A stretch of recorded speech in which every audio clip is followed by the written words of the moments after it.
జనసేన అధినేత పవన్ కళ్యాణ్ నూతనంగా ఏర్పాటైన ప్రభుత్వంపై ఆసక్తికరమైన ట్వీట్ చేశారు. ఎన్డీఏ కూటమి ఎన్నికలు ఇచ్చిన హామీల అమలు మొదలైందని రాసుకొచ్చారు. కూటమి ముఖ్యమంత్రి చంద్రబాబు పదవి బాధ్యతలు చేపట్టిన అనంతరం తొలి 5 సంతకాలు చేశారు. తొలి సంతకంగా మెగా డిఎస్సి, రెండో సంతకంగా ఏపీ ల్యాండ్ టైటిలింగ్ చట్టం రద్దు, మూడవ సంతకం పింఛన్ 4,000 రూపాయలకు పెంచుతూ, 4వ సంతకంగా అన్నా క్యాంటీన్లు, 5వ సంతకంగా స్కిల్ సెన్సెస్ ఫైల్స్ పై సంతకాలు చేశారన్నారు. సంక్షేమం, అభివృద్ధి రెండు కాళ్లుగా రాష్ట్రంలో ఎన్డీఏ కూటమి పాలన సాగుతుందని పేర్కొన్నారు.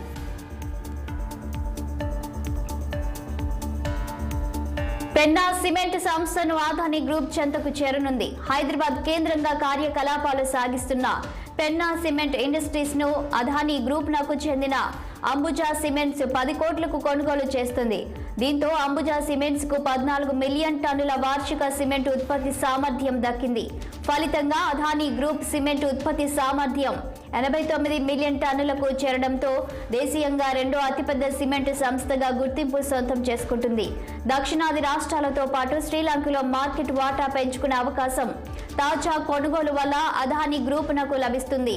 పెన్నా సిమెంట్ కు శ్రీలంకలో ఒక అనుబంధ కంపెనీ ఉండటమే ఇందుకు కారణం. పెన్నా సిమెంట్ కు ఉన్న సున్నపురాయి గనులు కూడా అంబుజా సిమెంట్స్ కు లభిస్తాయి. భారతదేశంలోని ప్రధాన నగరాల్లో మెట్రో సేవలు అందుబాటులో ఉన్నాయి. కాగా త్వరలోనే డ్రైవర్లెస్ మెట్రో సర్వీస్ అందుబాటులోకి రానున్నట్లు తెలుస్తుంది. దేశంలో ఈ సేవలు మొదటిసారి బెంగళూరులో ప్రారంభం కానుంది. ఇప్పటికే Bengaluru metro rail corporation limited China నుంచి 6 కోచ్లను దిగుమతి చేసుకుంది. దీనిని టెస్ట్ చేయడానికి ప్రత్యేకంగా ఎల్లో లైన్ కూడా సిద్ధం చేస్తున్నట్లు సిగ్నలింగ్ టెస్ట్ అధికారులు చెబుతున్నారు. ఇందులో భాగంగానే research, designs and standard organisation, oscillation trials తో సేఫ్టీ టెస్ట్ వంటివి నిర్వహించడం కూడా జరుగుతుంది. బెంగళూరులో డ్రైవర్లెస్ మెట్రో సర్వీస్ ప్రారంభించడానికి బొమ్మసంద్ర నుంచి ఆర్వి రోడ్ వరకు ఎల్లో లైన్ సిద్ధం చేశారు. అన్ని విధాల టెస్టింగ్ పూర్తయిన తర్వాత 2024 డిసెంబర్ చివరి నాటికి డ్రైవర్లెస్ మెట్రో సర్వీస్ ప్రారంభమయ్యే అవకాశం ఉంది.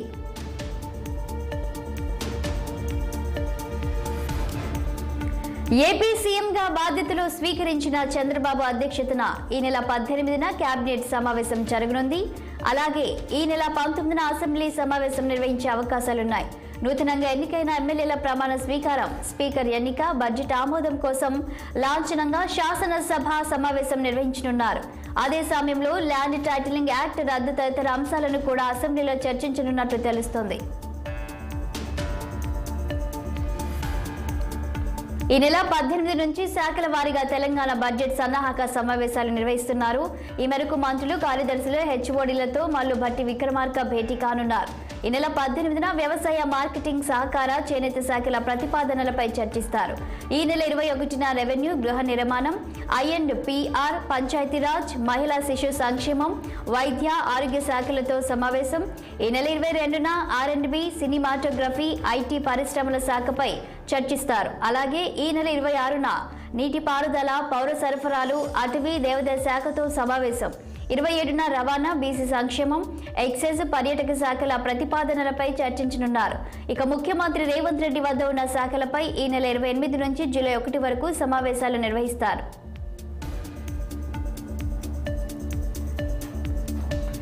తెలంగాణ ముఖ్యమంత్రి రేవంత్ రెడ్డి సొంత నియోజకవర్గం కొడంగల్లో బీసీ గురుకుల సంస్థల నిర్మాణానికి రాష్ట్ర ప్రభుత్వం 73,45,00,000 రూపాయలను మంజూరు చేసింది. ఈ మేరకు బీసీ సంక్షేమ శాఖ కార్యదర్శి బుర్రా వెంకటేశం గురువారం ఉత్తర్వులు జారీ చేశారు.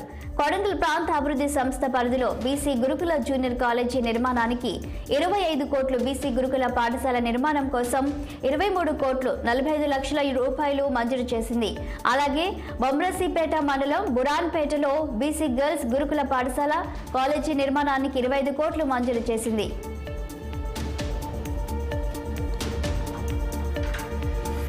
టీడీపీ అధినేత చంద్రబాబు పదవి బాధ్యతల స్వీకరణ కార్యక్రమం వెలగపూడిలో అట్టహాసంగా జరిగింది.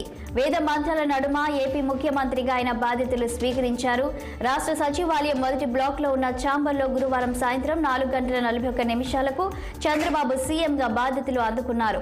తొలి సంతకం మెగా డిఎస్సీపై చేశారు. అటు చంద్రబాబు, నారా భువనేశ్వరి దేవుడి చిత్రపటాల వద్ద కొబ్బరికాయలు కొట్టారు. అనంతరం సీఎం ఛాంబర్లో చంద్రబాబుకు టీడీపీ అగ్రనేతలు, అధికారులు, విద్యార్థినులు శుభాకాంక్షలు తెలిపారు. చంద్రబాబు బాధ్యతలు స్వీకరించిన సందర్భంగా రాష్ట్ర సీఎస్ నీరబ్ కుమార్ ప్రసాద్, డీజీపీ హరీష్ కుమార్ గుప్తా కూడా శుభాకాంక్షలు తెలిపారు.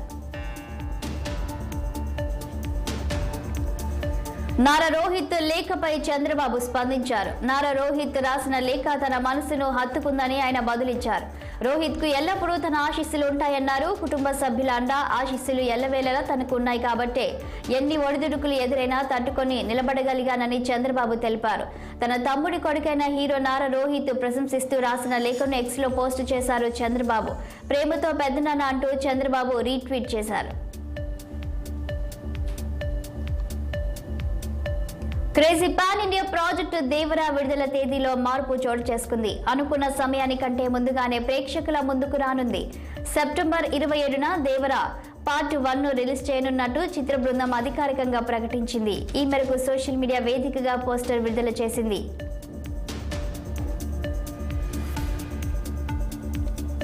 హైదరాబాద్ నుంచి అయోధ్య వెళ్లే స్పైస్ జెట్ విమానాలను సంస్థ యాజమాన్యం నిలిపివేసింది. ఈ మార్గంలో విమాన సేవలను 2 నెలల క్రితం కంపెనీ ప్రారంభించి వారానికి 3 సర్వీసుల చొప్పున స్పైస్ జెట్ విమానాలు నడిపించింది. అయితే అనుకున్నంత గిరాకీ లేకపోవడంతో ఈ సేవలను కంపెనీ నిలిపివేసినట్లు జీఎంఆర్ హైదరాబాద్ ఎయిర్పోర్ట్ వర్గాలు తెలిపాయి.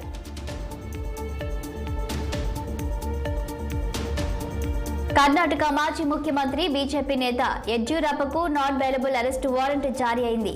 పోక్సో కేసులో ఆయనకు బెంగళూరు స్పెషల్ కోర్టు వారెంట్ జారీ చేసింది. ఈ మేరకు దర్యాప్తు సంస్థ ఆయన అరెస్టు చేసే అవకాశాలు కనిపిస్తున్నాయి.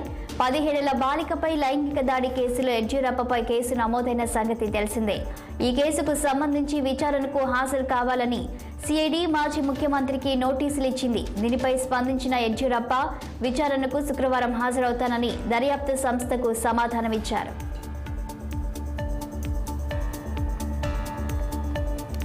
ప్రపంచంలోనే అత్యంత విలువైన బ్రాండ్గా అమెరికా సంస్థ యాపిల్ వరుసగా 3వ అగ్రస్థానంలో నిలిచింది. ఈ మేరకు కంపెనీల బ్రాండ్ విలువను అంచనా వేసే మార్కెటింగ్ డేటా అనలిటిక్స్ సంస్థ కంటార్ బ్రాంచ్ తన వార్షిక నివేదికను విడుదల చేసింది.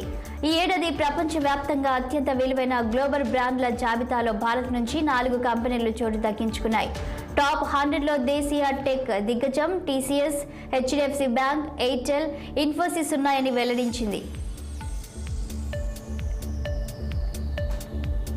ప్రపంచంలోనే బలమైన హోటల్ బ్రాండ్ హోదాను టాటా గ్రూప్ దక్కించుకుంది. బ్రాండ్ ఫైనాన్స్ రూపొందించిన హోటల్స్ 50 నుంచి 2024 నివేదిక ఈ విషయాన్ని వెల్లడించింది. ఈ నివేదిక ప్రకారం తాజ్ బ్రాండ్ విలువ 45% పెరిగి $545 మిలియన్ చేరింది. బ్రాండ్ స్ట్రెంగ్త్ సూచీలో 100 పాయింట్లకు గాను 92.9 పాయింట్ల స్కోర్ను తాజ్ సాధించింది.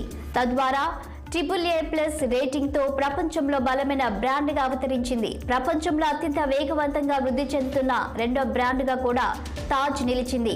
తాజ్ తన 120వ వసంతంలో మరోమారు ప్రపంచంలో అత్యంత బలమైన హోటల్ బ్రాండ్గా నిలిచింది. 4 ఏళ్లకు గాను లభించే ఈ గుర్తింపును 3 సార్లు దక్కించుకోవడం 100 సంవత్సరాల చరిత్ర గల బ్రాండ్ ఘనతకు నిదర్శనమని IHCL MD CEO పునీత్ చాట్వల్ తెలిపారు.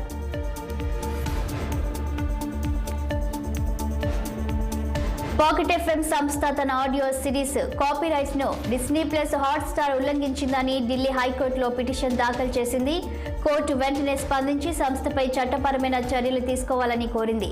పిటిషన్లోని వివరాల ప్రకారం online audio entertainment platform pocket FM తన ఆడియో సిరీస్ యక్షిణిని పెయిడ్ కస్టమర్లకు అందిస్తుంది. దానికి సంబంధించిన పూర్తి కాపీరైట్ హక్కులు సంస్థ కలిగి ఉంది. ఇటీవల video streaming platform Disney plus+ Hotstar Yakshini పోలి ఉండే వెబ్ సిరీస్ ట్రైలర్ విడుదల చేసింది. పాకెట్ FM వెంటనే దాన్ని సదరు ప్లాట్ఫామ్ నుంచి తొలగించాలని కోరుతూ జూన్ 11న ఢిల్లీ హైకోర్టును ఆశ్రయించింది. ఇదిలా ఉండగా జూన్ 14 నుంచి ఈ తెలుగు వెబ్ సిరీస్ ప్రారంభం కాబోతుందని డిస్నీ+ హాట్‌స్టార్ ప్రకటించింది. దాంతో పాకెట్ FM డిస్నీ+ హాట్‌స్టార్ మాతృ సంస్థ అయిన నోవి డిజిటల్ ఎంటర్టైన్మెంట్ పై కోర్టులో దావా వేసింది. వెబ్ సిరీస్ ట్రైలర్ను తొలగించేలా సంస్థను ఆదేశించాలని కోర్టును అభ్యర్థించింది.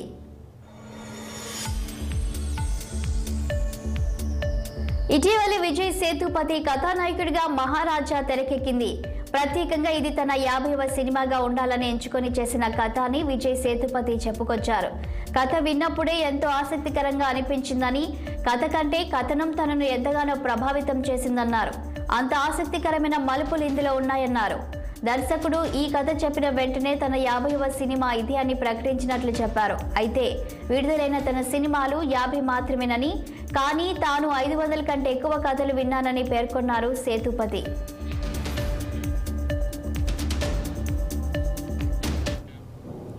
ఇవి